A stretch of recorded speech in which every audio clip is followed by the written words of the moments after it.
We're ready. Good evening. I would like to call to order the Keizer City Council. It's a work session on Monday, October 26, 2020. And ask our city recorder to please call roll. Councillor Parsons? She is excused. Councillor Herrera? Here. Councillor Smith? Here. Mayor Clark? Here. Council President Freeman? Here. Councillor Reed? She will be running a little late as parent-teacher conferences. Okay, and Councillor Kohler? Here. Thank you very much. Thank you. Thank you all for joining us this evening, both here in council chambers and folks watching on our social media and Comcast Channel 23 and other outlets. So this is continuing a conversation we've been having regarding justice, equity, diversity, and inclusion, and the city of Keizer, the community of Keizer. We had a really good conversation this last work session regarding the work that has preceded these conversations, the work around the charter, and also elements that are often included in statements of values. So what I'd like to start off with to set the tone, last time we watched the video by Leon Andrews from the National League of Cities, the first of 3 sections, which was about normalization of racial equity. And his last 2 sections, we'll broadcast these here in a few minutes, is about the other 2 parts, and that is operationalizing and organizing around action that proceeds from these conversations as we come together in our understanding. So with that, Tracy, would you go ahead and play that? And when we get near the end of the conversation in this video, then we will pick it up. In that room 6 years ago, there was a lot of ouch, and that was just the beginning of the conversation. It was a 90-minute discussion. Again, you can watch the whole thing on our website. It's gotten the most views that NLC has gotten on any video. We're over 60,000 views of that dialogue that we had. This did tell us that we needed to figure out how to help elected leaders, mayors, understand what Tim Wise just said in 3.5 minutes, and do it in a way where obviously there will be spaces of discomfort, but help them unpack everything. He said so many different things in 3.5 minutes there, and I was like, wow, that's the journey we're on. And so while this is not a training for me to fully unpack, part 2 of my normalizing is to try to unpack some of that language, right? Because he named a few things, and I think it's important to be able to sit with and be willing to build on that as a foundation. And so one of the things that I think is really important to name as a starting point is the differences between equity and equality. For any of us that have been in this space, you have seen a version of these diagrams, right? 3 people trying to watch a game from behind the fence, and equality is giving them all 3 the same thing. But equity is asking the question, what do they need if the goal is to watch the game from behind the fence? And so the person on the left doesn't need anything, can watch the game just fine from behind the fence without anything. The person in the middle needs 2 boxes to be able to watch the game from behind the fence. And the person on the right needs a ramp to be able to watch the game from behind the fence. So equity is asking what people need. Equality is giving them the same thing. And in a normalizing space, and just think about yourself, think about your residents, thinking about your staff. People have different starting points in understanding equity versus equality. The intent of the simplicity of the slide is for people to know that these are 2 separate words. If we're going to grow, we can't be using the word equality when we're talking about equity, right? And how do you help someone understand the differences? Like, I get many times working with city leaders, this very simple chart as a very starting point is like, this helps me understand the differences, right, between equality and equity. But you can't stop there, right? Because while it's important to understand the differences and you're not now using the words interchangeably, there's still much more nuance to understanding equity. There are a lot more questions that you need to ask yourself, right? While equality is about giving people the same thing, and equity is giving people what they need, you may not be asking the right questions as you're trying to give people what they need, right? There could be questions of, are they starting at the same space? Are they on different grounds, right? Is there something wrong with where they're starting from? Is there something wrong with the fence, right? That you need to be asking as you're asking questions around equity. You can go even further than that. You can ask, well, why are we setting the goal of them being behind the fence? How come they're not in the stands? How come they're not playing in the game? How come they are not owning the team, right? There are lots of questions that you can ask as you're really trying to understand the nuances of equity, right? And so I don't want to leave you at the place where, okay, I get equality and equity, and you figure now you can move forward, but wanting to also make sure we're leaving you in a place where understanding that it's nuanced and it's still work that you need to do to continue to strengthen and understand how you move forward with an equity agenda and understanding kind of its differences from equality, right? And so that is kind of at a very high level, equality, equity in kind of a normalizing, naming that, right, that we hope is helpful. But we also want to name bias. The reason why we name bias is really centered as we talk about racial equity. It's at the center both as we understand it individually, us having bias, but also as we understand how bias shows up in our city, how it shows up in organizations, how it shows up in agencies, right? And so the important thing to name as we talk about bias is that first as a definition, bias is very simply is about how we evaluate and associate one group as it relates to another group. It's just kind of our association of one group to another. And we all do it. It's an inescapable reality of humanity. We all make those associations, whether you realize it or not. It's just a part of who we are. And I want to spend a little time in that space naming that. But also acknowledging the reason why it's important to name it and call it out is that if you don't call it out, you're not doing the work that needs to happen. Because it's the choices we make about how we let our bias influence our actions, particularly when it leads to negative or discriminatory outcomes for certain groups. And so we need to recognize not that we have bias, but that we do have it, and what's the work we need to do to hold ourselves accountable so it's not influencing us. And I call that out in particular because the bias that most of the space that we need to be dealing with is not in the explicit. It's not the bias that we're conscious about. Not the things we know we don't like, right? You know, there might be certain things we don't like we're very explicit about, consciously about aware of our bias. There's maybe work we need to do on that, but but you're more aware of that. It's the implicit, the things that are you're more unaware of as we talk about our bias. It's the stuff that happens in what's referred to in the work, the unconscious mind, right? It's in that space where the research talks about how our brain functions, right? As we function where we organize things quickly into schemas, right? They call them in the research frames that we use to help quickly organize, sort things into categories, create associations to try to quickly fill in the gaps. And the example that comes to mind to me, well, I guess it's like now 5 months ago, my last travel, I think it was out to New Orleans, and I had alligator for the first time. And I said, man, this thing tastes just like chicken. Right, I put it right into my chicken category, right? All of us do some version of that, right, as we talk about our bias. And there's a lot more we do in a training to help understand it, you know, both in a light way to understand it, but also recognizing how it's associated as we talk about it in a racial equity context. Because as we understand our bias, not that we don't have it, but we all have it, it's understanding how our bias has influenced us, how it is through the different places we have been influenced, we are exposed and socialized to certain groups. However we've grown up, we've been exposed and socialized to different racial groups, to different gender groups, to different religious groups. We've been all socialized by how we've grown up or how we've been influenced by media and other things that have exposed us.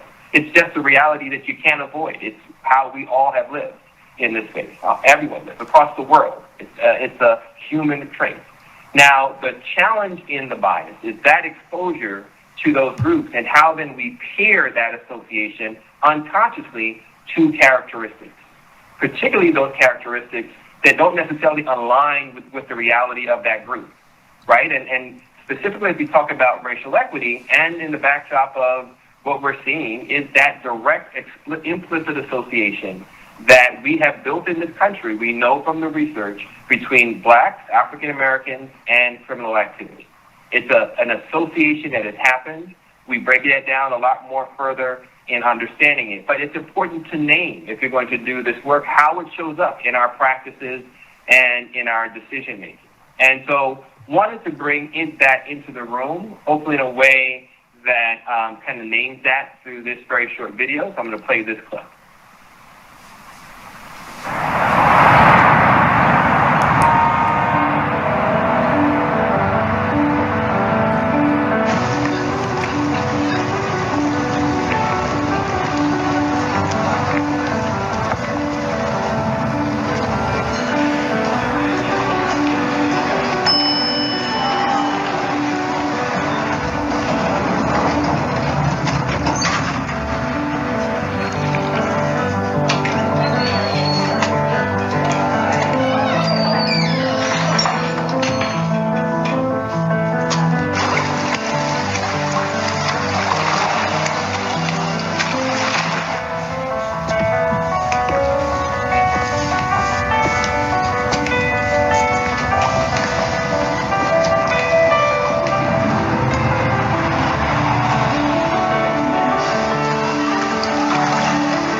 So pretty compelling video if you're able to see it.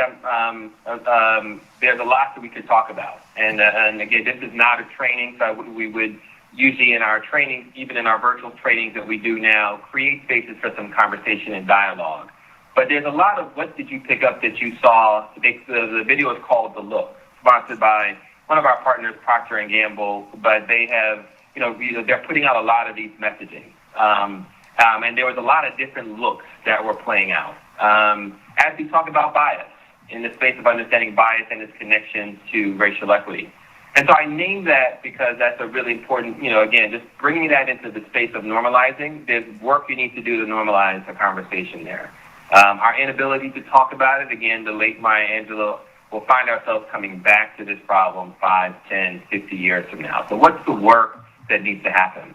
While also recognizing as we understand bias in the context of racial equity, it is layered. It's not as simple as, as just understanding it's an inescapable reality of humanity, but understanding that bias shows up at individual levels, at an institutional level, in our cells, within our staff, within city staff, within our community, but also within our city agencies and community organizations, and understanding it's layered and understanding how bias shows up. And so this chart, again, we spent a little more time in a training walking it through and helping people practice it, but wanted to just help you understand the layeredness of it, right? Understanding it when we talk about bias at the individual level is how it shows up implicitly and explicitly. At the institutional level, the same implicitly and explicitly. And so we had this was an exercise done by Seattle, a local police department. I said the name already, Seattle Police Department. They went through as a police department went through and tried to identify examples where they saw bias show up at each of these different levels. And so what you see here is them kind of naming that. So they thought that and where it could, if they were trying to name where the definitions make sense. There still is obviously nuance in how they named it, but it was a helpful way to begin to understand the layeredness of it as they're understanding bias within the police department. And so here they named individual implicit bias, those unconscious attitudes and beliefs, a police officer calling for backup more often when stopping a person of color, right? And there's obviously unconsciousness about it. There's obviously those that do it consciously, but that could be a space where you could see that happening more in the implicit space. The explicit is a police officer calling someone an ethnic slur, right? A clear explicit behavior, right, by a police officer, right? The institutional explicit are those policies that discriminate against a particular group. In this case, the police department refusing to hire someone of color. Now, the good news about institutional explicit, there is recourse in our laws and policies if those behaviors are happening. You can file lawsuits. There are things now we've done as a country where we've evolved, and we have recourse for those actions if that is happening. The challenge in the work, and the reason I went through it in that particular order, is this last piece, institutional implicit. It's the policies that negatively impact one group unintentionally that don't call out race. It doesn't call out a particular group, but your policies are having that negative impact, right? And in this case, they define police departments focusing on street-level drug arrests. I can kind of unpack how they got there. If you think about drug use or drug distribution in this country by race, and I was to ask you who uses drugs more, white people or people of color, how many folks would say white people? How many folks would say people of color? How many folks would say about the same? All right, that's right. It's about the same. What about drug distribution? Who distributes drugs more? White people? Hands up for white people, or people of color, or about the same. All right, so actually data shows a little bit more white people, but it's like by a few percentage, by distributes drugs. But then the next question is, where do white people distribute drugs, and where do people of color distribute drugs, right? And you start to unpack that, you find that where white people tend to distribute drugs are more in social settings, at parties, at their houses, in private spaces. Right, and you have definitely a disproportionate more people of color distributing it in public settings, right? And so if you have a goal as a city that you want to address drug use in your city, but your only strategy is to target people that are street-level drug arrests, what will happen by your policy? You will disproportionately be targeting people of color because that's where they tend to distribute and/or use drugs, right? So just that's cool. That's the police department in Seattle getting there, right? So that was their nuanced way of being able to unpack that, to understand that policy. And that policy does not name race, right? But it has a disproportionate impact when we talk about race. And so that work, the reason why I spent a little bit more time in that space is that's the work of training, right? That's the work of how do you operationalize tools and resources to help you begin to ask those kinds of questions.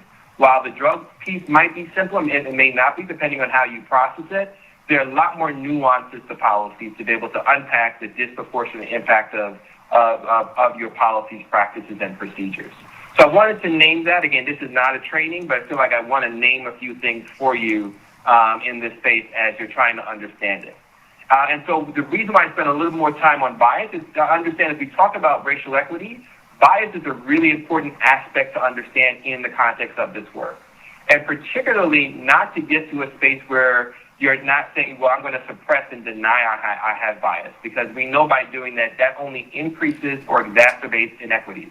But what can you do as city leaders to be more accountable individually about your bias, but also accountable about how bias shows up in your organization or in the work you do within the community? What's the actions that you're willing to take? So naming equity, equality, bias might be uncomfortable. You might think it's hard to do, but it's even harder naming racism. Right? It's even harder calling out racism, talking about systemic and structural racism, or even understanding what it is in the work that we do with city leaders. And you heard from the Tim Wise clip. He named a few things and spent a lot of time on saying a lot about it in his 3.5-minute clip.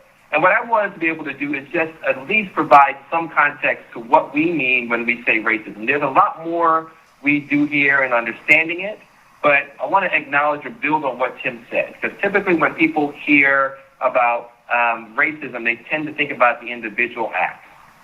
He mentioned Dylan Roof because when we were filming that Real Talk, it was right after Charleston, for those that remember Dylan Roof and Mother Bethel. But we tend to think of those individual acts. We think about Charlottesville, right? We think about the individual acts of racism, right?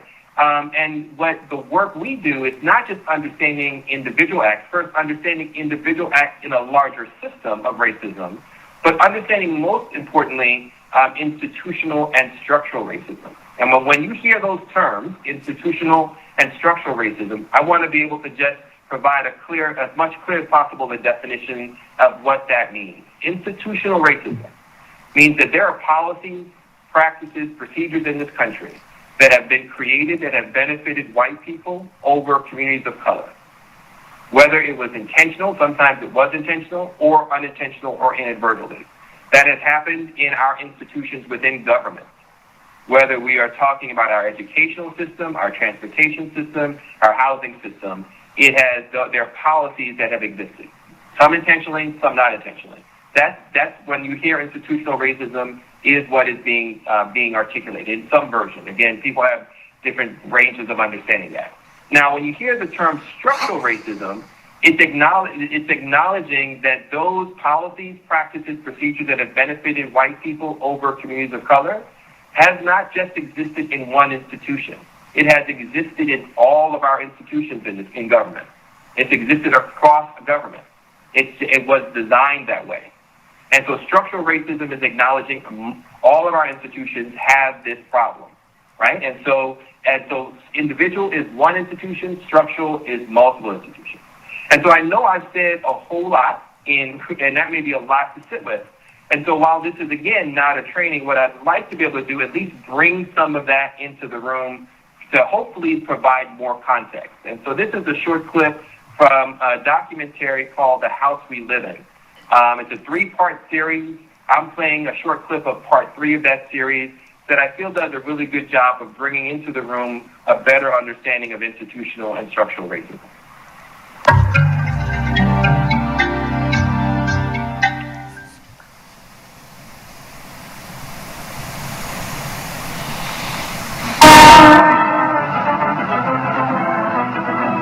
It was a time when hundreds of thousands of GIs came home ready to start families, but had no place to live. In the 1930s, the federal government created the Federal Housing Administration, whose job it was to provide loans or the backing for loans to average Americans so they could purchase a home. Federal programs and banks sank millions into the home construction industry. Their message to veterans: you can afford a new home. Buy a new home now. Tax dollars helped make the single-family home a mass-produced consumer item. The American dream had a new name: suburbia.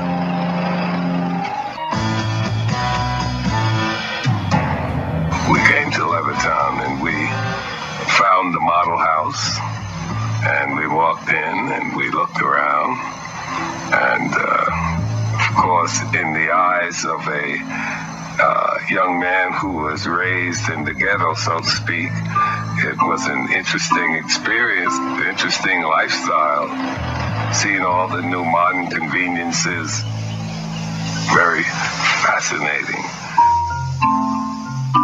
Eugene Burnett came home with almost 1 million other black GIs. They had fought for the country in segregated ranks. They returned hoping for equality and the American dream. For many, that dream was a new home for little money down and some of the easiest credit terms in history. I went up to the salesman. We're interested in your home. We're interested in buying one. And what is the procedure? Is there an application to be filled out? So forth. So he looked at me, looked around, and he said to me, he says, listen, it's not me, but the owners of this development have not as yet decided to sell these homes to Negroes. The FHA underwriters warned that the presence of even 1 or 2 non-white families could undermine real estate values in the new suburbs. These government guidelines were widely adopted by private industry. Race had long played a role in local real estate practices. Starting in the 1930s, government officials institutionalized a national appraisal system where race was as much a factor in real estate assessment as the condition of the property. Using this scheme, Federal investigators evaluated 239 cities across the country for financial risk. So that those communities that were all white, suburban, and far away from minority areas, they received the highest rating, and that was the color green.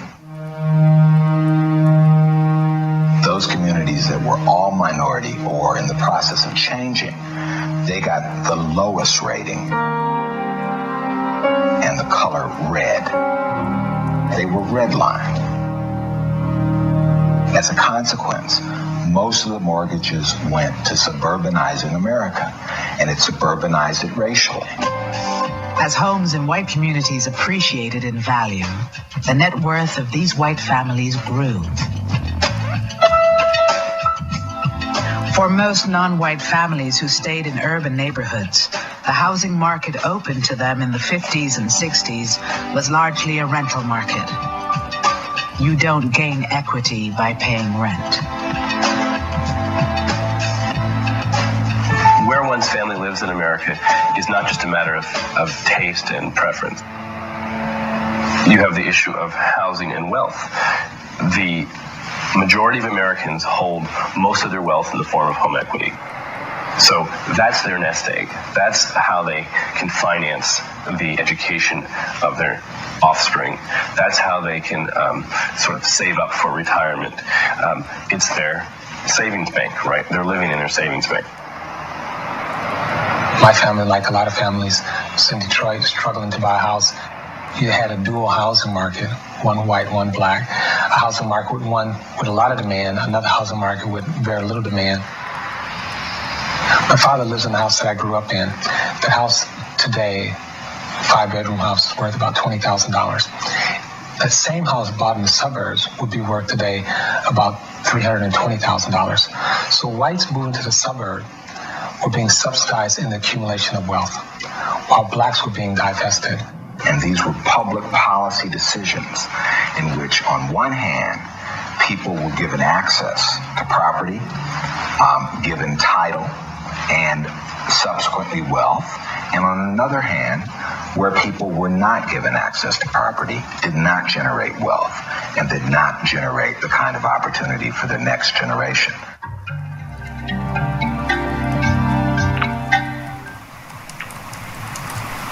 I hope that short clip at least brings to life the definition of institutional and structural racism, that there were policies, practices, procedures that benefited white people over communities of color. Some cases, in this case, intentionally, but other cases inadvertently.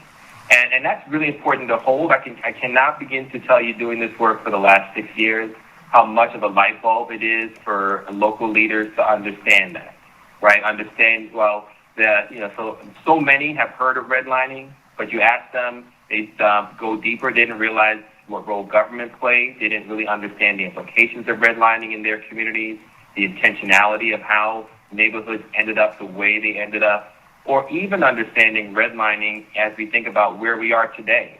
And so one of the contracts we have is with the city of Denver. This map, as you can see here, looked at some of their redlining maps within the 1940s. And kind of where those areas were in their city that were redlined, and those that were considered segregated from black communities, blacks that were green and yellow, that were considered more favorable. And then they looked at their current, relatively where that current population is right now in 2016, looking at those darker areas, again, aligning so closely to where the red areas were, and that darker area being where the higher percentage of their black and indigenous people of color are. And so the intentionality of where these neighborhoods are very much connected to policies, practices, procedures that were intentionally put in place that now maybe they're not there anymore, but the inadvertent impacts of those policies that are having right now, who have access to what, how policies are then used around that. Right, and there's so much to unpack there. Again, this is not a training. So I'm pulling myself back from not going deeper into the space, but just to be able to name, right, as we're normalizing. And so I know we spent most of our time here in the normalizing space, and it wasn't even a training, right? I just began to name some of the content, right? And it's really important. And then this is just with you. Now, how do you take this message and share it with your staff or with your colleagues on council or with your community. There is work that needs to happen. Like, you might walk away like, wow, there's stuff you've learned, and that's great. You want to be able to share it, but even this work is the journey. I'm just wanting to name that as I realize there's a lot of content that was shared in that normalizing space. While also recognizing, as I shared earlier, the framework is not just leaving you in the normalizing space. It's also helping you then to think, after you've begun to normalize, what do you do? What are tools that you can use that you begin to operationalize? And that operationalizing is really important. So at this point, so we can have some conversation. It also leaves everybody a little bit hungry for more. The link to this entire video is in the agenda. I encourage people who haven't watched the whole thing yet to do so. But we're going to take some time now and unpack some of this on a local level. Because where these conversations that he was talking about begin to take shape, operationalize, and organize are on the local level, where we begin to see opportunity for us to work together as an entire community, together to pinpoint where areas where we can identify and go after together opportunities for inclusion, justice, equity, and diversity. And also, because he's really emphasizing housing, as you can see from the agenda, that's a direction that we are going to spend some time on at our next work session on the topic. There are a couple of things that I did want to bring into focus as we get into discussion about the value statements. Every time I watch the video of the look, it's impactful and something else comes to mind. And what occurred to me as I was making notes this evening, as we were talking about normalization, is the question, why isn't a Black judge normal? Why is that exceptional? Why is that different? And when you look at, of course, opportunities or the lack of opportunities in education in too many Black school districts, especially some large cities that did not use their resources equitably to provide the same level of education or the same expectations. There are studies across this country that show that to be the case, that when you get someone with that kind of intellect, that just will not be denied. But how many have not? So in the conversation about housing, the people who are in our neighborhoods, that it should be normal, that the mix in our neighborhoods, in my neighborhood, it is a mix. We have white, Black, Latino, gay, straight families in my neighborhood. And that's just my neighbor. It is normalized. It is as it should be. That's the people who've chosen to live in my neighborhood. So it's that normalization that we haven't taken an element, a particular characteristic, or in the case of the federal and state definitions of protected classes, as a separator. So just a couple of my thoughts.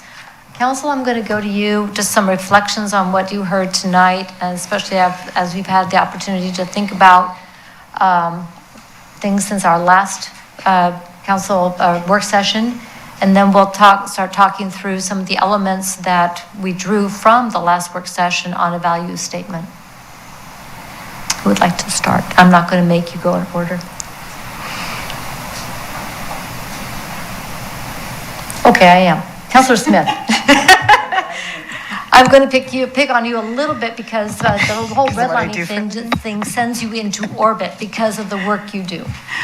Yes, it is very, very eye-opening. Thank you, Madam Mayor. I don't know how many people understand exactly the depth of what we just watched when it's in regard to housing. This is not only something that, in my world, you're trained on constantly, and you're held accountable to it. I mean, but it can even get outside of just, mortgage lending. And it gets into a lot of other things. Recently, I don't know if everyone caught this. We did because it was such a big deal. But there's even something considered digital redlining. And I don't know if anyone caught this last year, March 2019, HUD came out and nailed Facebook. Facebook had an option in it that allowed you to choose your advertising. While these charges included geographically based targeting in the form of a tool that allowed advertisers to draw a red line on a map. They also included non-geographically based methods that did not use maps, but rather utilize algorithmic targeting, using Facebook's user profile information to directly exclude specific groups of people. A press release from HUD on March 28th of 2019 stated that HUD was charging that Facebook enabled advertisers to exclude peoples whose Facebook classified as parents, non-American born, non-Christian, interested in accessibility, interested in Hispanic culture, or a wide variety of other interests that align closely with the Fair Housing Act's protected classes. So it's something as simple as how a company does their marketing and their advertising that can create this disparity among groups of people. So it's really, this whole thing has become very eye-opening because, you know, when they mentioned equity, if you go back in time, that house is everyone's bank. People, you work your whole life to pay it off, you use that money to move on into retirement. And it's sad to know that the beginnings of the job that I love so much was set up for some people to fail. And so I just, from my perspective, I'm so committed to making, you know, a deep dive into this. And, you know, even if it's going to be uncomfortable for people, we got to look at this stuff. We have to make sure our practices, as simple as, you know, oh, you want to buy advertising, well, this is the best kind of loan I want to get. Well, that's not okay. I mean, that's just wrong. So that just, from my perspective, I think that's the thing that just really got to me, is to realize that, you know, it's in political redlining in health equality, workforce, environmental racism. I mean, I just really would encourage everyone to just look up on Wikipedia redlining. And you'll really see some things that make you suddenly realize how bad that is. And so we're going to have to really make some, you know, logical and systematic decisions to make sure that those things don't occur within the policies of our community. And, you know, almost every one of the statements that I've been reading online regarding, you know, inclusion and such for the different communities, they all kind of begin with this one thing, and it says in there, and I guess maybe to me it was just always there, because it's part of the Fair Credit Housing Act and Equal Credit Opportunity Act, which states that we will not discriminate based on your age, race, religion, sex, anything like that. That's game one. You walk in my office, it's on the sign right there. So it's interesting to know that that's not across the board. And I'm excited to see some of those things change, for Keizer at least. So you asked. I did. I gave. I asked because I knew. We've had conversations. This is something that has really been significant for people in our community, that we know that this is an area, as we have struggled as a community with our buildable lands inventory, housing needs analysis.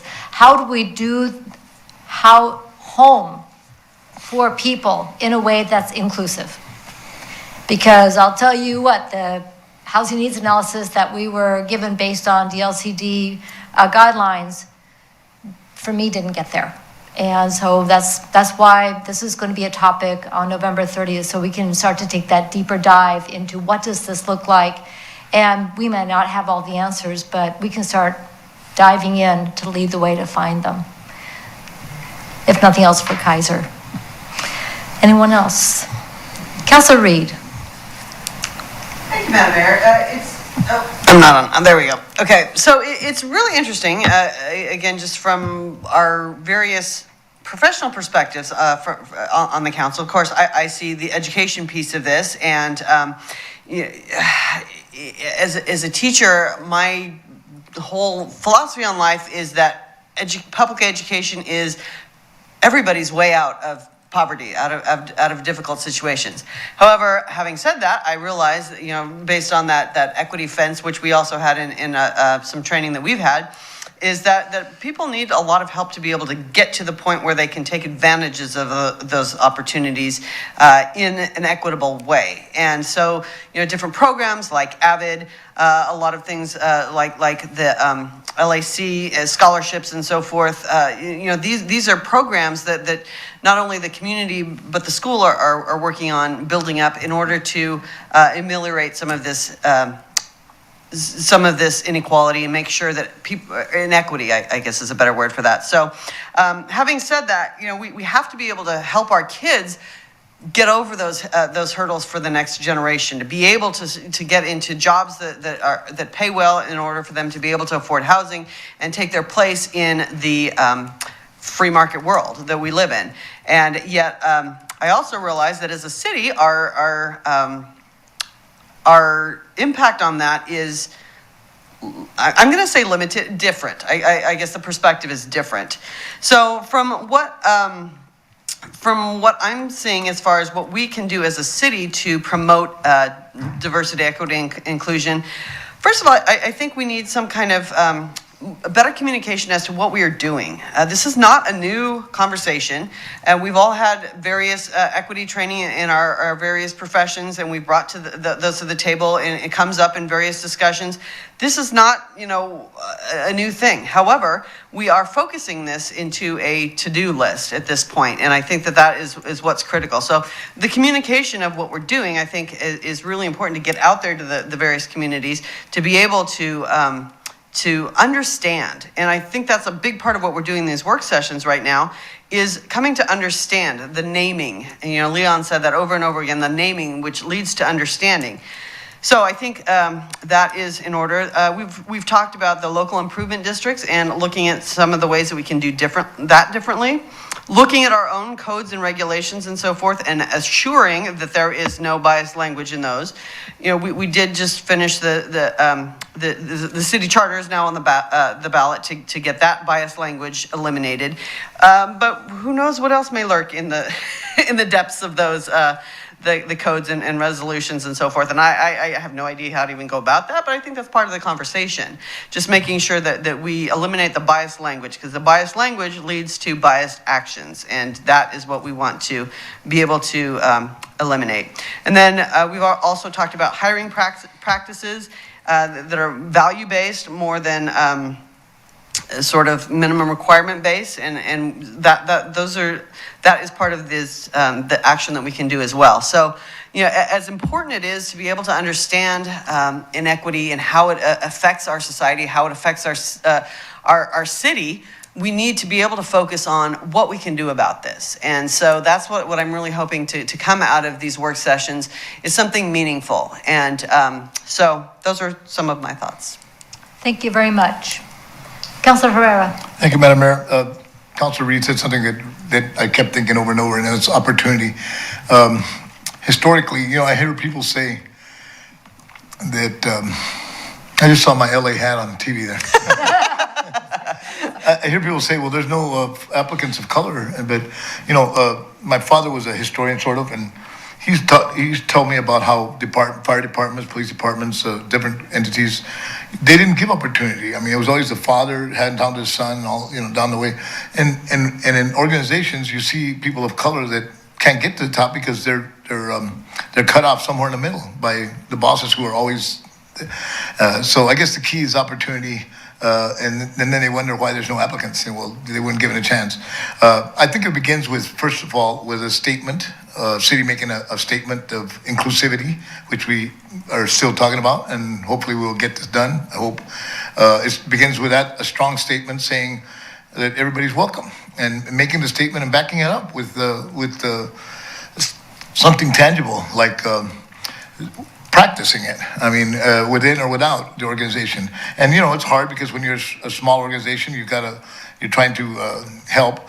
Like they said in the training I went to, that don't just bring them into the end, push them to the middle. Have opportunities to advance for folks. I hear people say pull out their bootstraps, and a lot of folks, like I did, like they say, and a lot of folks didn't have boots to begin with. So you got to think about the opportunity, like Councilor Reed said, and on a city level, I do think it begins with a strong statement of inclusivity, saying, everybody's welcome here. I mean, I've been in Keizer for a long time, and I've watched it progress. I sat out there and watched our leadership get a guy or a brilliant young student out of the council because he wasn't a citizen. And I kept thinking to myself, why didn't anybody speak up? Why didn't anybody speak up for just a person? Not, same thing happened many, many years ago when they passed that Charter 44, the 44. I sat there and watched our leadership just kind of let it happen. And I feel like we got to make up for that and start with a strong statement, listen to folks, and then practice what we say, put something behind it. I love Keizer, and I want us to be lead in that, and we're not leading right now. We're just not, So I want to make sure that folks have input and understand that, talking about is great, but we have to have something to back it up, and it begins with a strong statement, inclusivity resolution that shows the world or our state or whatever that we are inclusive in Keizer, and the days of the past of that type of thinking that we had in our charter for so long, those are history. We want to move forward, a new chapter, I like to say, leave all that old stuff behind us. And I think that we can do it as a city, and we can lead us up here by example, by actually practicing what we preach. And first of all, starting, I'm going to repeat again, a strong statement saying that we are inclusive in this community. Anybody, anywhere. So that's just my 2 cents. And this training, I see it all the time, and I really think it's great that folks understand, but like I said, we got to follow up with action and accountability. I keep saying that, but it's true. So thank you very much. Thank you. Down to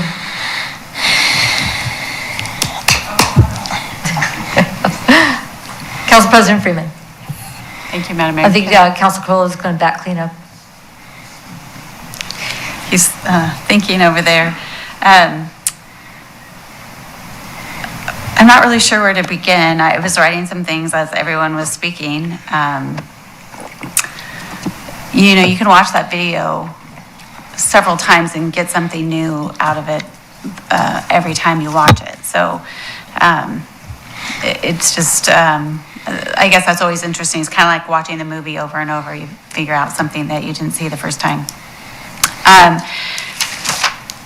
I know I'm going to speak a little bit about charter review. When we, went through that, COVID hit, and we really wanted to get outside of these walls. And that's going to be my thing. I'm going to keep saying is we got to get outside of these walls to talk to the community. I mean, this is a beautiful city hall, but not everyone feels comfortable coming in here. And, I think we can make that happen. We've made this room amazing as social distancing, and if we all have to wear a mask, it's okay. In my day job, we wear a mask all the time. You just get used to wearing a mask when you're talking to people. I don't like it because you can't see their face and really see, but you make it work. So I just really think we need to get out of this building and to go to our community and really listen to what the people have to say.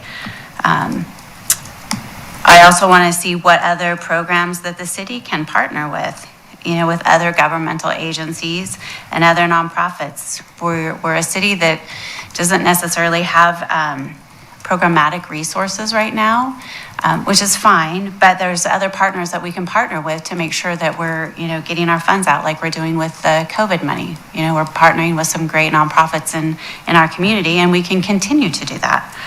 But we also need to understand who we're serving with those dollars. And that's probably another big thing of mine, is just making sure we understand the demographics of the citizens of Keizer and who we're serving, and not being afraid to ask what we need to do more. I think another thing that we need to really, give everyone credit for is, we're translating in Spanish right now. We have our interpreters in a room next door, and I've met the gentleman every time I come in, and he's so excited to be here. He's just really excited to be here and to be able to provide that service. So I think we need to celebrate that as well. And then I think, everyone has watched this video, but it would be great to share it with all the citizens in Keizer, just so everyone can learn, and not just everyone that's attending here, which I appreciate everyone who always comes to our work sessions and to council, but we are a city of 40,000 people.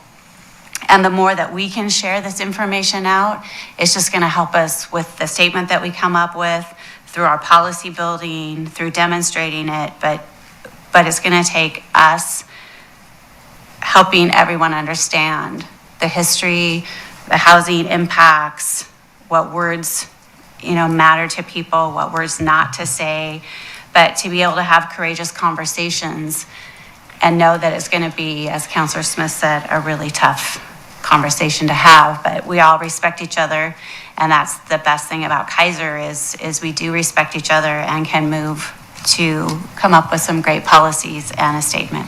Thank you. Thank you very much. Councilor Kohler. Thank you, Madam Mayor. I think this is the third or fourth time I've seen the video, and I've thought a little bit about it. One of the questions that keeps going through my mind is that does redlining still exist today in real estate? Absolutely. That's interesting because my next door neighbor is Filipino, and my next door neighbor on the other side of me is gay. And, I've never really considered it anything other than my neighbor. And so if somebody is saying, oh, well, I don't want this or that in my neighborhood, that really shocks me. That really, it makes me, it's just something wrong about all that. Because I don't see that in my neighborhood. I've got a good mix of all kinds of different people in my neighborhood, and I don't think twice about it. Some of my best neighbors are people that some people, according to some of this, would be undesirable. They're some of my best neighbors. So if there are people that are saying, oh, well, we don't want any of that in my neighborhood, come move next door to me. I'm okay with that. And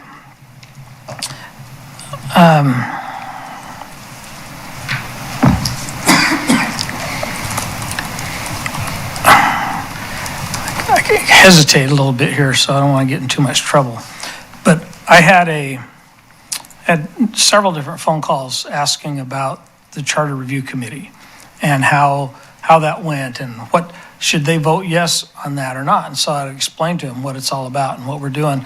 And I actually had somebody say to me, oh, well, if that's what we're doing, I'm going to vote against it because I don't think that's right.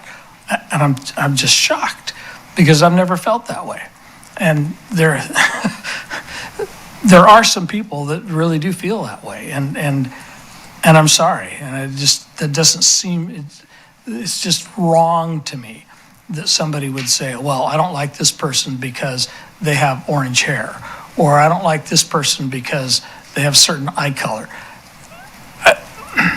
If that's existing, if that's going on, then we need to do something to let them know that that's not okay. So last work session, I said several times that words are words and there are things much more important than words. And I still feel that way because we can say whatever we want to say, but words don't always change hearts and minds. And in my opinion, what we have to do is work on changing hearts and minds. And if some of the words, I really like what Carol Dorfler said a couple of meetings ago. We welcome everybody. We don't care what they look like. We don't care what goes on in their lives. We welcome everybody. And that's the way I feel about it. And I would support a statement that said something like that. But again, words are words, and there has to be actions along with the words.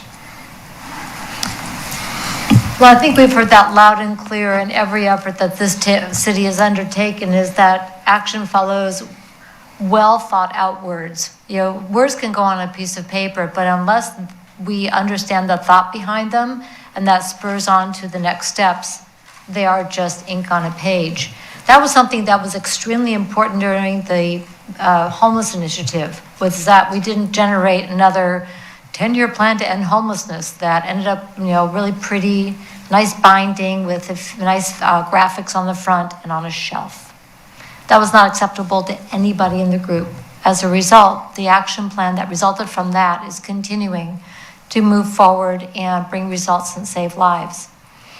That is the mindset that I get from all of you, is that every word that is going to be in a statement is going to help us, spur us forward with how do we identify barriers? How do we find ways that make a difference for ourselves and our neighbors?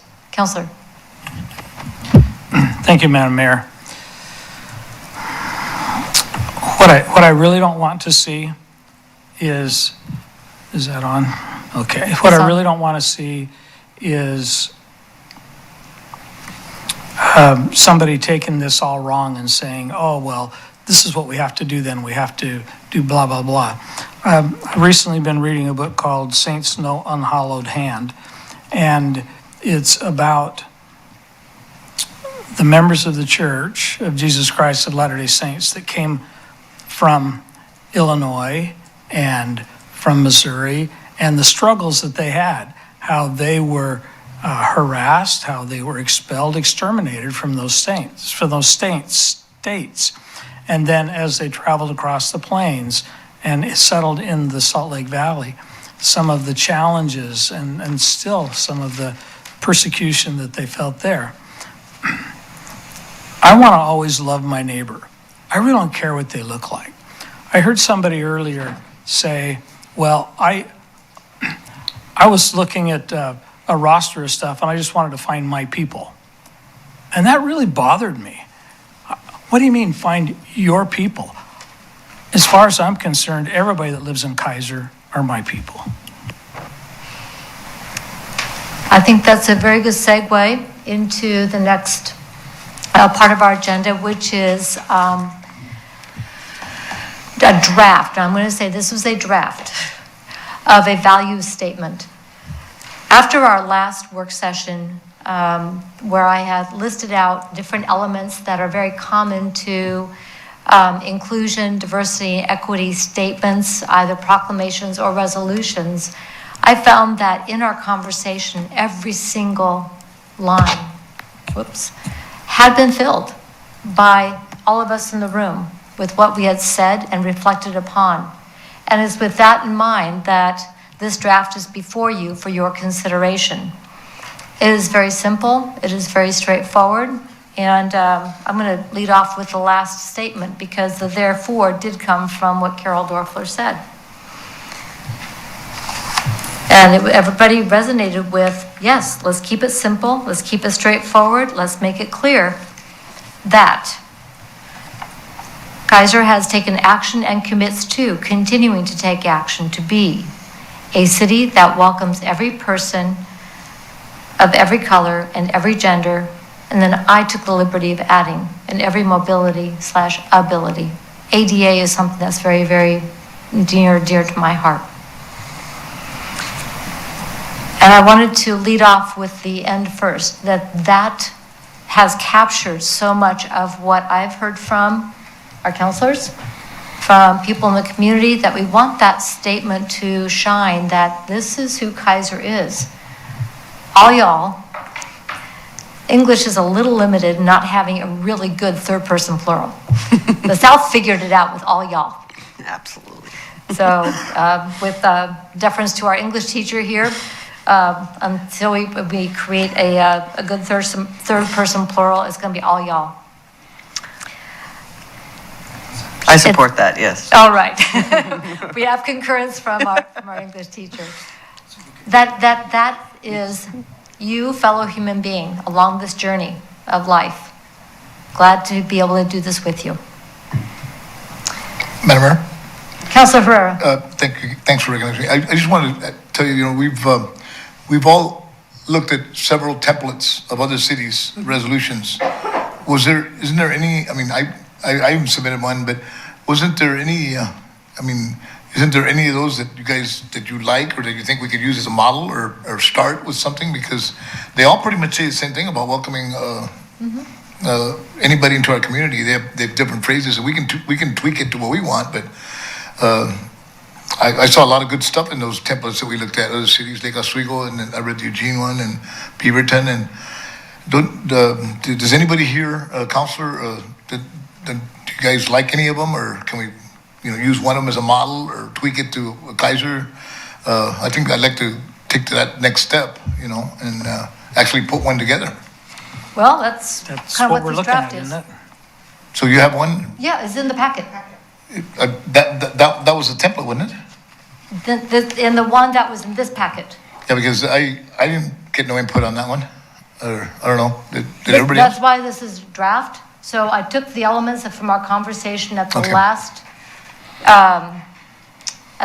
work session, Yeah. talking about the key elements that are in those, because you cited several examples. Right. So what I did was I took what was in those, the other cities' work, but what was the quintessentially Keizer, and leading off with what we passed in Measure 105, our opposition to that, as that statement of, whereas all people shall be treated with dignity and respect. Now, did Bring you put that that together, forward. or somebody, a group of people? This was gleaned from our conversation here. But who wrote that one? That particular one was in our packet. So the one I Oh, you wrote assembled okay. it. Thank you. That answers my question. It's Thank it's a conversation starter. So taking somebody else's and then tweaking it is one option, but what we put in the last packet was, these are the elements that are common to all of those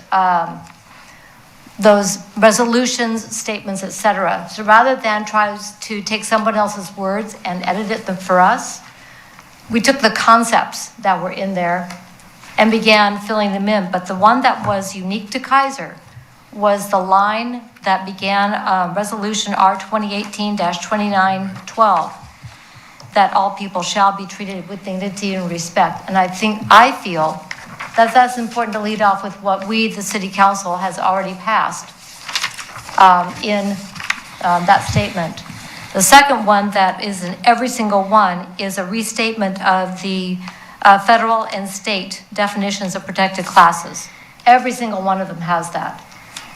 So it's logical in my mind to make sure that's in there. That is in all of the examples that have been brought to us. Now, in some of them, they repeat that multiple times. In the effort to be a little more efficient, I thought, let's just make sure it's really clear up front. There was a piece in the Salem Keizer School District materials that came out, and Councilor Reed made sure I got a copy of that. Whereas equity is both a process and an outcome, and we heard that again tonight, that is the journey. That is part of this experience. And then we've been hearing from so many other trainings that we've been in, League of Oregon Cities, National League of Cities, Fair Housing Council, Oregon Historical Society, and many others about the history of this state, and that we are dealing with the consequences of decisions made before we got here. The redlining, none of us was around, I don't think, nope, when the Fair Housing Act was passed. My parents were barely born. So these are things that are embedded a long time before we got here. But we have the opportunity to say, it stops now.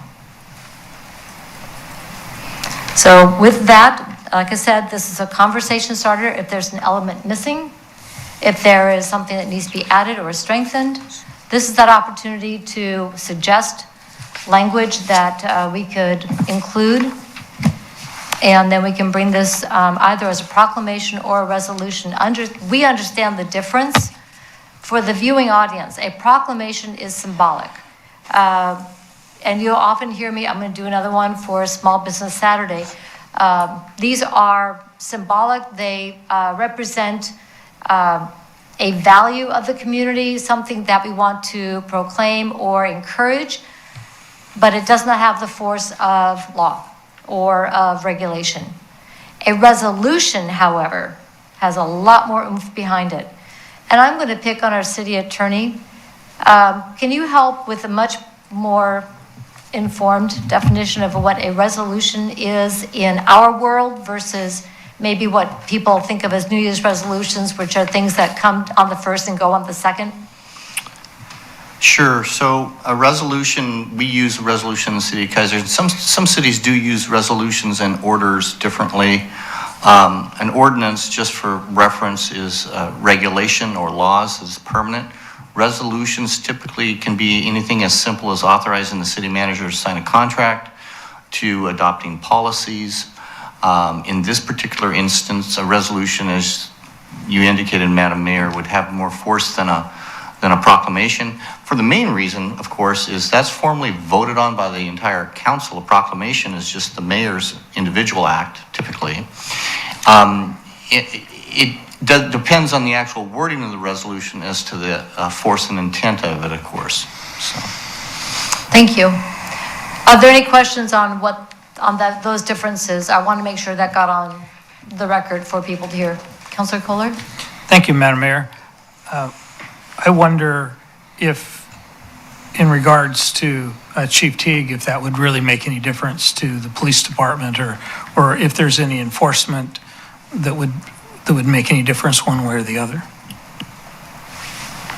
Okay, I'm going to go to Mr. Johnson. Well, what I would anticipate is that this would be a statement, a welcoming statement, and a clear, straight statement, as Councilor Herrera pointed out, is clear and strong statement that we're a welcoming community along the language that everybody talked about. It would not add any force of law, for example, or create a cause of action against the city or a city employee. There are already, unless the council chose to do that, which I would not recommend, there are already several state and federal laws prohibiting discrimination. And those are what somebody should look for as a plaintiff, if you will, who's been wronged. I would not anticipate the council would want to add some sort of local cause of action, but it would be a statement that someone could point at to say, you say you're welcoming, but X happened, for example. And I assume that that's the nature that the council would want, the direction the council would want to go. All right, thank you. Okay. So this is just like I said, this is a draft. It is designed to be simple. It is designed to be straightforward. We heard from a number of people last time. It is not that hard to say something simple. So that is what this draft is intended to be, is something simple, something straightforward. We've been hearing the need for making a very simple, straightforward statement about our community being inclusive, being diverse, being a place of justice and equity. And I think that that is actions that we have been taking, that we are currently taking, and that the city wants to take, and we as a council want to take, to continue furthering the cause of all people being able to be as included and welcome in the city as we can do as humanly possible, understanding that we have human limitations, but we'll continue to strive for it. Comments, questions? Did I miss anything?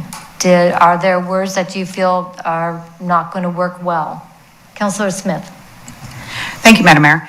So actually, in reference to Councilor Herrera's question, I looked at several of these. One of the ones that I looked at was City of Philomath, and I thought they had a really nice one. It was very clean, simple.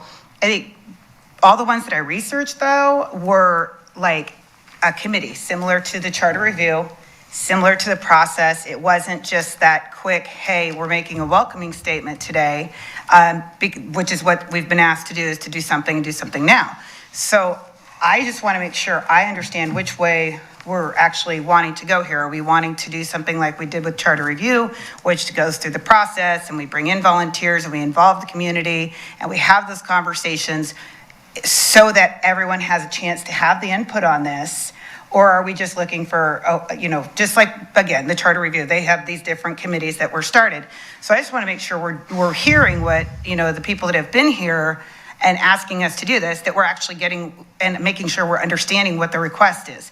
Is it something that we need to form that committee and do that? And it could take, a few months, or are we looking for something right here, right now, and move forward? I guess I'm confused as to what exactly, which way we're going. Is it just going to be that short? Is that what you're looking for? Or, I mean, I know you're very involved in it, so I just would like. I mean, I don't put anything. I mean, first of all, I think we should have something that tells folks that we're welcoming, like we all say. We've all said it over and over. But what's wrong with denouncing white supremacy or saying that we're acceptance? There's nothing wrong with that if we believe it. I'm not afraid to say that. Myself, but I say. The main thing is to get something accomplished that tells folks that we are acceptable, and words do mean something to me. They do mean something. Then we have to start taking action right after that, and looking at things we're doing right now. Like the city's doing a good job, at least talking about it, and I like that. So there's nothing wrong with a strong statement. I'm not afraid to say that. I would include denouncing white supremacy or something of that sort. What would you folks be against something like that, or? I'm kind of curious. Is there sort of, do different people understand that term in different ways? I guess would be my question with bringing that language in. Is that something that is universally understood, or does that mean different things to different people? And I guess. I mean, I totally understand the spirit of what you're saying. I absolutely support the spirit of what you're saying. But I just want to make sure that if we put this in a resolution, that it is going to be understood in terms of leading us to action. I don't see any action behind it. I mean, the only thing I say is that if we make a strong statement on how we feel, we shouldn't be afraid to say that well, yeah, I understand that, but we are saying this as white supremacy to me is just what it is. I mean, well, I think though that it can mean different things to different people. I mean, I really think it does. Some people it means KKK and the super institutionalized white supremacy. For other people, it's the white privilege that we don't quite understand. That's subconscious, and so I think that it does mean lots of different things to different people. Might I suggest? As the only person of color up here, I have a definition of white supremacy. I mean, my own. And if you have different meanings, that's fine. But it begins with saying something that we are welcoming. That's the first step. Just saying, everybody's welcome in our community. I mean, that I want us to get something accomplished in paper. I am not disagreeing with you at all. I'm just I'm trying to just parse out. Madam Mayor, you were gonna? Two things. One is the statement on the therefore that we are a welcoming community. On the last part of that is that we are a welcoming community for all people. That is that simple, straightforward statement of in the affirmative. In the affirmative, that's where you get action. It's in the affirmative where you go, I can, I do, I will, I shall. It's in the negative that you start to, I don't, but then what does that look like? Well, I didn't do this. Well, there was an absence. So in all of the training that I've done relative to my work, day job, is about finding the affirmative statement, because that is the action statement. That's the one that gets moving. If I just say, I don't like this, okay,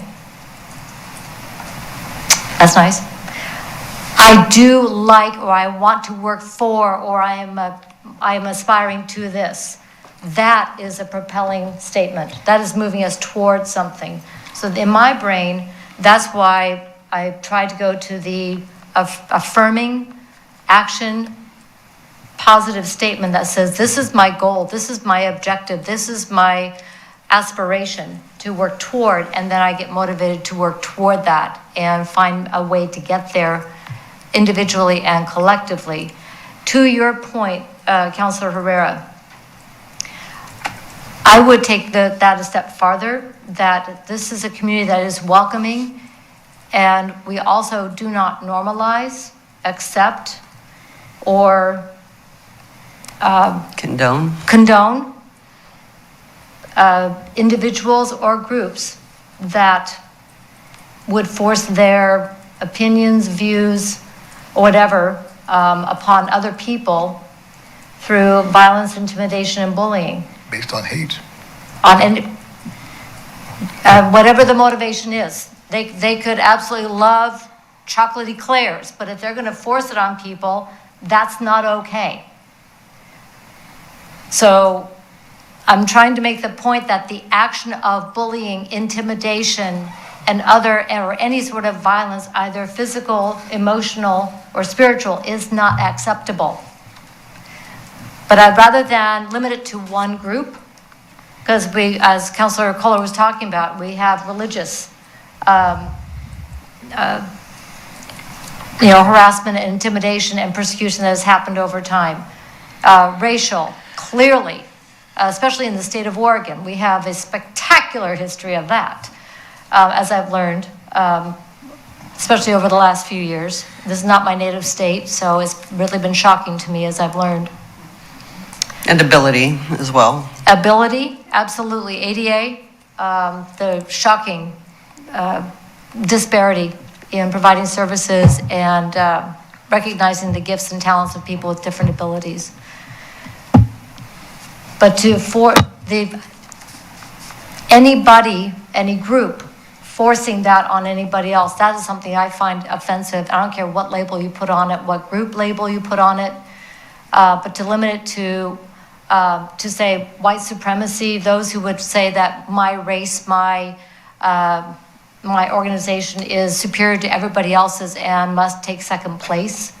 I would agree, but there are even more groups, organizations, and philosophies that would force themselves on others by violence, intimidation, bullying, and hate. And I would try to be more inclusive in that statement rather than name just one, but that's just my opinion. Because on the gender side, I've got to tell you, you haven't walked a mile in my stilettos. And it's a tough row to hoe. My legs would really hurt. Which is why I don't wear them anymore. Counselor. Thank you, Madam Mayor. I would be opposed to putting something in there that's white supremacy because then you'd have to find every group under the sun to put in there. And some of the people that I've talked to recently, some of my constituents have just said, well, if you put that in, then you have to put Antifa in there too. And some people feel that BLM is not a very welcoming organization either. So you'd have to put BLM? all of, excuse me? BLM? Black Lives Matter. You'd have to put all those different groups in there and say, hey, we have to treat everybody equal. You can't be this way or you can't be that way. You're comparing Black Lives Matter to white supremacy? No, sir. I'm just saying it's a group. I'm not saying that they're good, bad, ugly, or whatever. I'm just saying they are a group that we would have to, some people feel that would need to be included. If you're going to include all these white supremacy groups, you're going to put Nazis in there, you're going to put all the others. I think League General is by far the best way to go. And I think that making it clear that is the behaviors that lead to exclusion, bullying, violence, and intimidation of any kind needs to really be clear that that is not acceptable or normalized in this community. I don't think we can make that statement strong enough. And if we want to include a generalized statement to that effect, I think that would be a way we could go with that. I don't know other examples that we have in some of the other statements. Councilor. Thank you, Madam Mayor. I did like this one line, and I mean, you can use it whichever way you want, but it says, affirms its commitment to ensure that all members of the community are free from acts that are rooted in racism, discrimination, intolerance, bigotry, and hostility. We will strive to inspire and continually pursue a culture of safety and well-being. Copy paste. Where's that from? That is from the city of Philomath. That is Philomath, okay. And I did send that to you. I Thank you. sent you the whole thing. Thoughts? Yeah, Philomath was one of the presenters at the League of Oregon Cities, and they've done some tremendous work. And I'm not above taking somebody's really good line, like the one from the school district on the process and outcome. So I think that's a very strong statement in making sure that we don't normalize bullying and intimidation. Counselor. And I think, to elaborate on the process and outcome, and I think that's very important because process seems to include the education and awareness, which we as a community need to continually be striving for. Just aware of each other, aware and, embracing differences and, celebrating differences even, and yet also fostering unity. That's the process part of it. The outcomes part of it is the actions that we've talked about in terms of this, but also I think inspiring the personal actions. Again, we can't legislate those, nor would we ever want to be in that business, but we can certainly set the standard for that in terms of ideals and expectations. And so that would be an outcome. That the actions that we're talking about, those are the outcomes. The process is more of the awareness and education piece of that. And there are lots of ways we could do both of those things. And I like that we can start with that because it's a big umbrella. It is. But Keizer intends to take on big projects. Some would say that we're fighting above our weight class, but I don't think so. Okay. Well, sometimes fighting above our weight class is okay, and sometimes we can still win fighting above our weight class. It just means we have to work harder. I think the community is committed to that.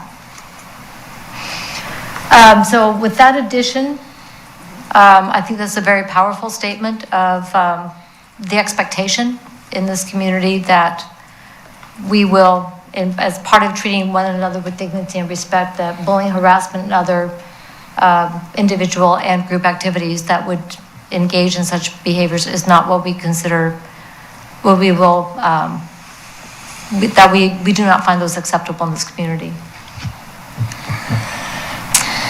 Anything else? Okay. This is not final. This is something that, again, will come with council's a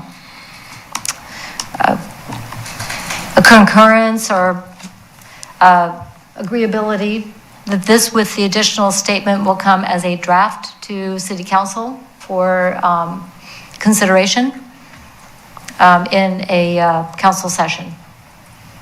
And that way, that's the fastest we can get it done. I know we've been told we've been dragging our feet, but this is a process. There's a lot of learning that's had to happen and understanding.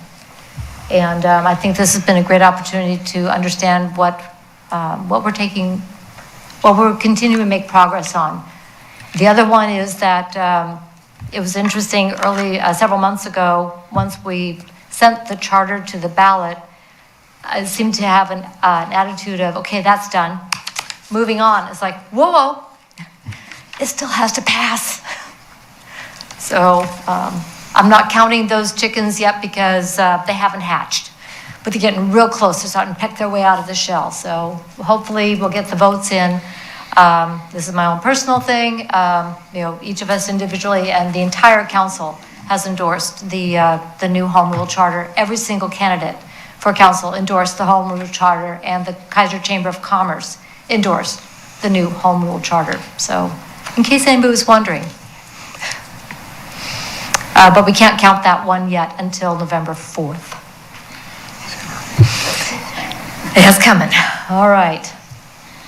So what I'd like to do, moving to and I know we've been at this for a little while, is briefly go over next steps. And because you see on the agenda, we're going to have a work session on housing equity and the Keizer Buildable Lands Inventory and Housing Needs Analysis. As we've been hearing about housing inequity and also the housing needs that we have here in Keizer, we are a severely rent-burdened city. That is not a badge of honor. that is a result of the fact that we are so constrained in our land supply that we cannot provide the space for affordable housing. Again, we're going to be fighting above our weight class here because we're also within one urban growth boundary with Salem. Will that deter us? No, it will not. We will have this conversation about what it's like. What are our opportunities? Where are the spaces we're finding that we can't get past, and then partner to move forward so that housing affordability is not a dream, it is not a concept out there, it is not an impossibility, but something that Keizer can find a creative solution or multiple solutions to move forward to. Because it is in home ownership, it is in family stability that we see people of all cultures and family styles and types be able to thrive, both for themselves but also for the next generation. Just as a side note, and I think I mentioned this at the last work session, after the presentation at the mayor's conference about the soldiers coming home from World War II and not being allowed to take out home loans to buy a home, Mayor Ken Gibson from King City said, "That was my father." Let's make sure that that story doesn't have to be told again. So with that, we'll be talking about that on November 30th. We have some great information to share. This is not going to be we got it all figured out. This is we're starting to really take a deep dive into this one particular issue that we don't know what the outcome is, but we know what we want to achieve. So Shane is doing a meteoric housing ramp up, and also sitting in on some work sessions with DLCD, Department of Land Conservation and Development, and I'll be tapping some other experts to share some of the work that they know in that work session. So I'm looking forward to that conversation on November 30th. And then in 2021, the new council will then do, as part of our goal setting, what are some other objectives that we need to continue to move forward with in terms of Keizer becoming an even more equitable and welcoming community. Anything else before we go to public testimony? Looking. Okay, we will go then to public testimony. Carol Dorfler. And then Carolyn Holman is on deck. Good evening, Madam Mayor, councilors, and staff. I'm delighted at the progress you're making. I'm delighted at the progress you're making on the inclusivity resolution. Mayor Clark, you read it quite rapidly, so I don't think I really absorbed the whole thing. What I'm going to say here is just fact. There are 1, 2, 3, 4, 5 of you who are not people of color who have come to this resolution. There's one person of color who is here. My suggestion, and I know, and it doesn't have to take 4 months, Councilor Smith, my suggestion would be to gather some people of color and of other genders and let them have a look at this and just let them talk about it. And perhaps there's things that they might add. Perhaps there's things that doesn't need to be added. But I thank you for your work and the time you've put into this. It will be appreciated. Thank you. For the record, I'm a quarter Latina. My grandmother's from Mexico. However, your point is well taken, and might I suggest, let me bounce this off of you, to take this next step. We did pass the resolution in 2018. If we move forward with this, that this wouldn't also be a second and done, but if we have opportunity, resolutions can be amended, and this may be a council goal, because we're moving into the winter season. It's very difficult right now to get people together under the COVID restrictions. And there's a lot of people who don't feel comfortable. And I would hate to start that conversation. I know that Councilors Smith and Council President Freeman really wanted to do the same thing with the charter review, and then we got slapped upside the head with the COVID restrictions. So we may need to put that on pause so we can make sure people feel comfortable in entering those spaces for conversations. It is truly my heart's desire to move forward with something simple now, get this out there, get that statement made, but to continue to look for opportunity for the next steps as this conversation continues to evolve. And I don't think this will be the last word, because as long as we're human beings, I don't think we'll have the last word on this. But with that in mind, I want to make sure that we don't miss an opportunity, but the COVID restrictions are really tough right now. I totally understand that. So presentation to the city will be through the city council presentation of the resolution. How will you publicize this? How will you let those people know that, yes, indeed, we are a welcoming city? How is that going to happen? So once the council decides they want to move forward with this, then that will happen in regular session. No decisions can be made here, as you know, but I'm saying that for the people who are watching. Then it'll be up to all of us how we want to engage, roll it out, translate, and communicate as much as possible. We've been able to expand our social networking, but that isn't, not everybody's on social networking, and I know a lot of people who have left social networking for their own peace of mind. City Manager.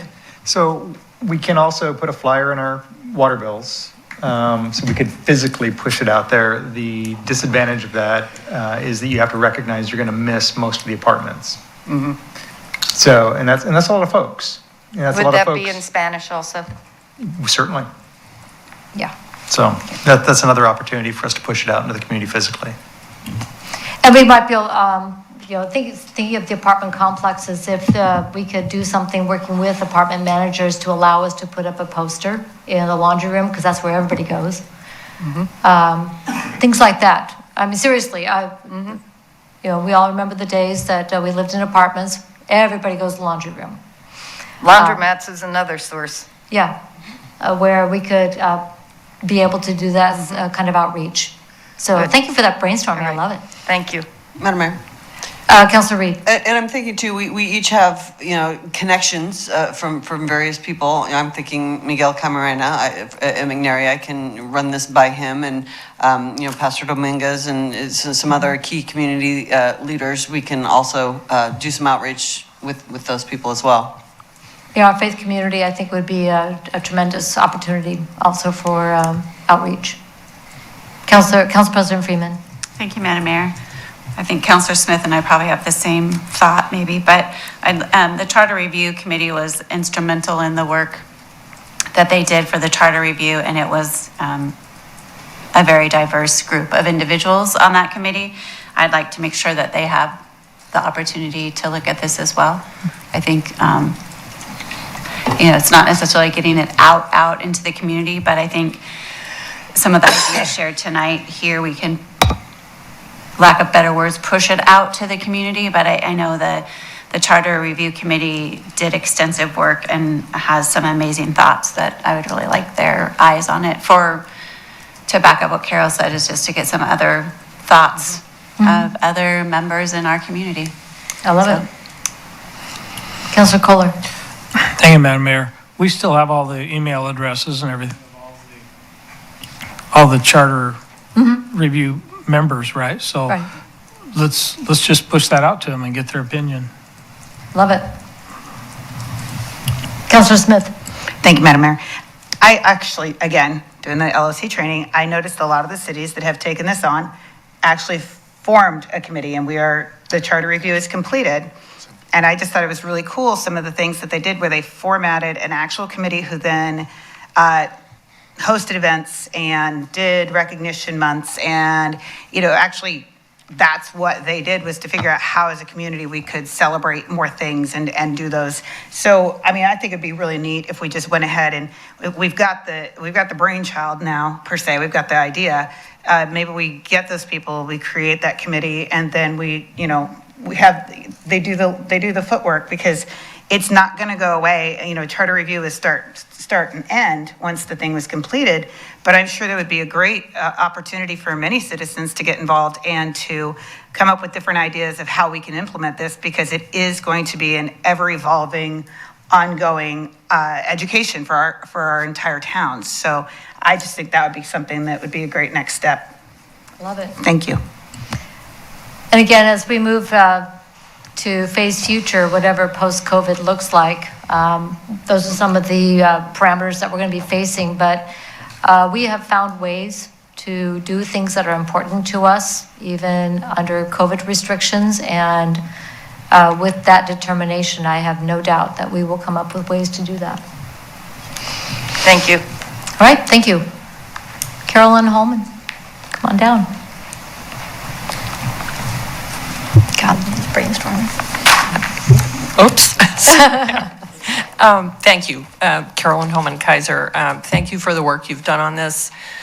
I know it's not easy, and I think the further conversation we just had, based on what Carol said, is very important, because I think involving the community now is a good way to show you are welcoming, that you're not just putting something out there that is maybe seen as just words, that you are taking that step forward and asking for the involvement. And I was an editor for 30 years, and an editor once told me that if you write something and you're really in love with it, you probably should just get rid of it.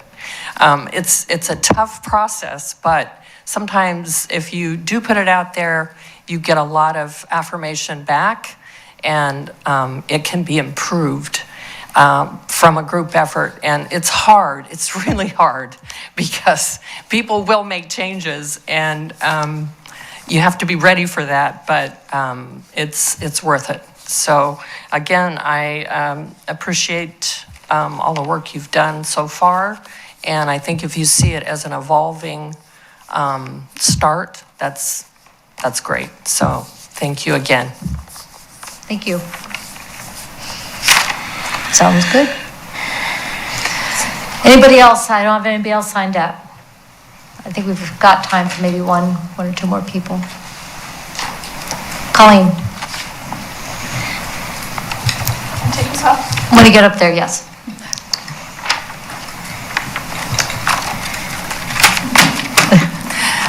Colleen Bush, I live in Keizer. Nothing profound. I just attended the very end of a Salem Leadership Foundation brunch today, called Breaking Bread and Breaking Barriers. And 15 minutes, but it was profound. And they focused in on the statement that starts your proclamation, your statement you've been working on. All people shall be treated with dignity and respect. And that's a very foundational statement. Puts, you are more important than me.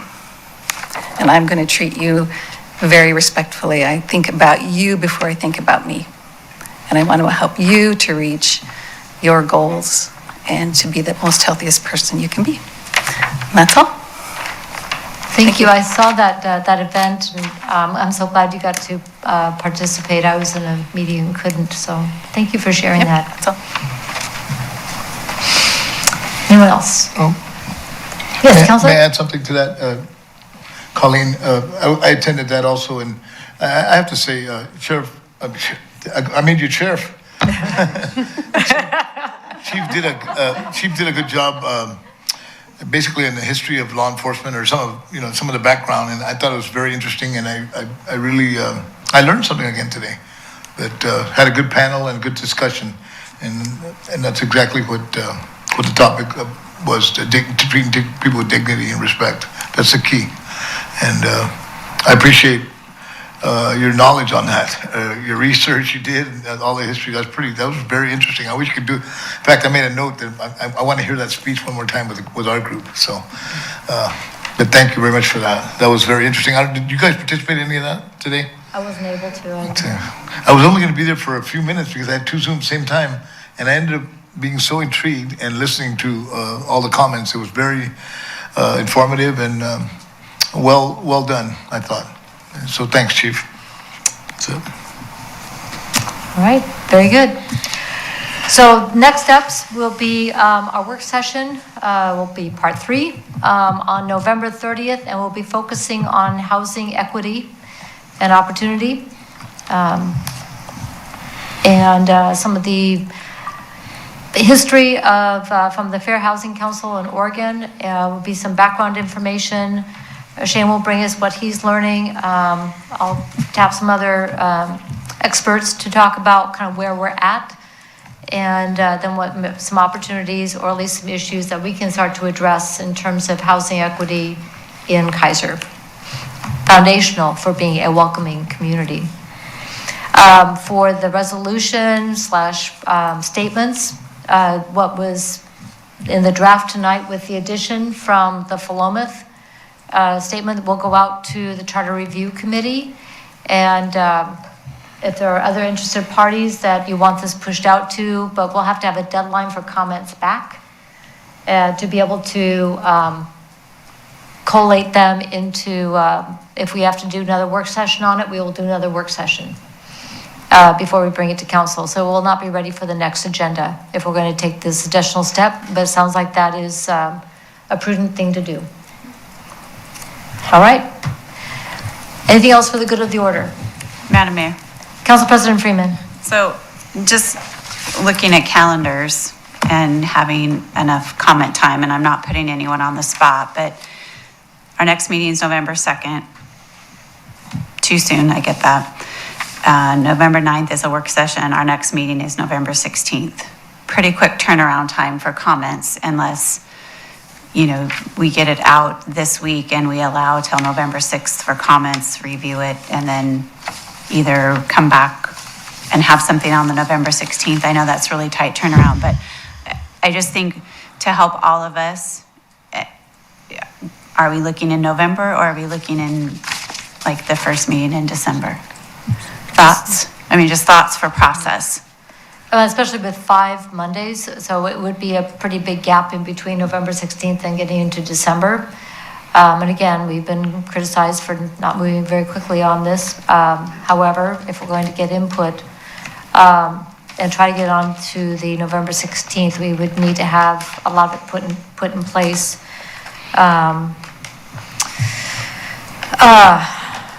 The absolute deadline for the packet is the Wednesday before the meeting. Now, we don't have a topic for that work session.